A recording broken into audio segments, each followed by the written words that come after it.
Hi, and welcome to the second hour of this Thursday edition of Focal Point on AFR Talk. Brian Fisher is my name, the home of muscular Christianity on conservative talk radio. Just teasing about my biceps, by the way. What I used to do with our kids when we would go through airports, getting on a plane, and you go by these newsstands, and they always have these fitness magazines out there, right out there on the rack in the lobby. And always has these really, really muscular guys. I mean, they are ripped. They are cut. And we'd walk by there, and I'd always say to Jana and Jay, say, hey, look at that. And it's amazing what they can do with Photoshop. They took that guy's head and put it on my body and put it on the cover of Fitness magazine. So anyway, just teasing about all that. But, kind of interesting thing, Daily Mail saying, hey, the stronger a male is, the more likely he is to be conservative in his political philosophy, economic philosophy. So we'll keep an eye on that for you. You know, we played that soundbite from Rick Santelli. I mean, it's a scary thing. 16,000 IRS agents, they're going to be responsible to enforce Obamacare. I mean, it's pretty dramatic, the kind of power. Where is that Byron York piece? See if I can grab that Byron York piece, because he kind of spells it out in detail, the number of people that are going to come under the thumb of the IRS. Because remember, if you make less than $90,000 a year, then you're going to be eligible for subsidies. But the whole idea is they don't want to give subsidies to somebody that doesn't deserve them. Here's Byron York. Here's the paragraph. When Obamacare goes fully into effect in January, ladies and gentlemen, this is your next taxable year. This goes into effect January in 2014. The American people don't have a clue that this is coming. They don't have clue one that they're about to get run over by this train. It is going to be a train wreck, and we're going to be the ones that are on the track, tied to the rails by Obamacare. Here's Byron York. When Obamacare goes fully into effect in January, every American will have to prove to the IRS that he or she has qualifying health coverage, meaning coverage with a list of features approved by Health and Human Services Secretary Kathleen Sebelius. So, and this is where costs is going to go through the roof, because you're going to have every therapeutic treatment under the sun is going to be clamoring to be included as a mandated therapy or treatment under Obamacare. The acupuncturist, and I don't think it's been finalized yet, people to do acupuncture, you've got to include acupuncture. We have Americans that cannot live without acupuncture. We've got to have it. It's essential to human health. The chiropractic industry, we are responsible for maintaining the spinal whatever of millions of Americans. You have got to be sure that chiropractic is covered under Obamacare. So you may have absolutely no interest in ever using chiropractic services. The last thing on earth you would do would be go to an acupuncturist, get stuck all over with needles, but you will still have to pay for that coverage if Kathleen Sebelius mandates it. And if she mandates it, then you have to buy insurance that covers that, whether it's something you have any interest in or not.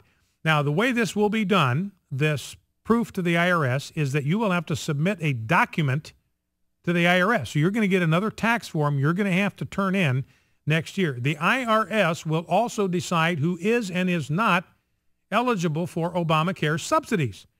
Now, it may sound far-fetched, but, Rick Santelli's bringing this thing up. What would prevent the IRS from making politically motivated decisions about whether you get a subsidy? I mean, what's going to stop them? They find out that you're part of the Tea Party. They find out that you're an evangelical Christian and therefore part of a domestic hate group, and that you're one of the threats to America's national security. They say, no, you're not going to get a subsidy. We can't subsidize people that we've identified as domestic terror threats. I mean, that may sound far-fetched, but how is that any different than the IRS denying tax-exempt status to conservative groups? We've got a story here in the stack of a pro-life group that was denied tax-exempt status through a request from Planned Parenthood. Planned Parenthood goes to the IRS and says, please don't give this group tax-exempt status because they stand in front of our clinic and sing hymns and read psalms and pray. And the IRS said to this pro-life group, all right, we'll give you your status on condition that you don't stand out in front of that clinic, that you don't pray, that you don't do any sidewalk counseling, that you don't try to talk anybody out of an abortion, that you don't sing any songs. As long as you promise that you will be no presence outside an abortion clinic, we'll give you your status. So again, denying them status unless they were determined not to protect the sanctity of life in front of an abortion mill. So we've obviously seen how politically motivated that they can be. What's going to stop them from making politically motivated decisions that affect your health care? And he points out the IRS will decide who is and is not eligible for ObamaCare subsidies. The law authorizes the IRS to share. Listen to this. The law authorizes the IRS to share confidential taxpayer information with the Department of Health and Human Services for the purpose of determining those subsidies. You think that the IRS, you think that private taxpayer information is being leaked now? You ain't seen nothing yet. Department of Health and Human Services, at least in the IRS, they at least pretend to have some standards about protecting the confidentiality of the information that they possess. It's a federal offense to do what these IRS people have done, leaking this information on Mitt Romney's co-chair, leaking the information on Mitt Romney's tax returns. Those are federal crimes under IRS code that you go to prison for 5 years if you get caught. We'll see if anybody gets prosecuted. That's why John Boehner was exactly right. And my question on the IRS is not who's going to get in trouble. My question is who's going to jail because people have violated federal law. Who's going to get punished for that? Now I forgot where I was going. Oh, yeah. At least in the IRS, they pretend that they've got standards of confidentiality. But all that information, every single taxpayer in America is going to have private tax information right off of your 1040 form, is going to go to the Department of Health and Human Services, at least everybody who makes less than $90,000 a year. Your adjusted gross income on your 1040 form is less than $90,000. That information is going straight to the Department of Health and Human Services. This is a culture at the Health and Human. We've seen the problems with leaks in the IRS. The people in the Department of Health and Human Services, they have no standards of confidentiality or culture of that whatsoever. They are bureaucrats.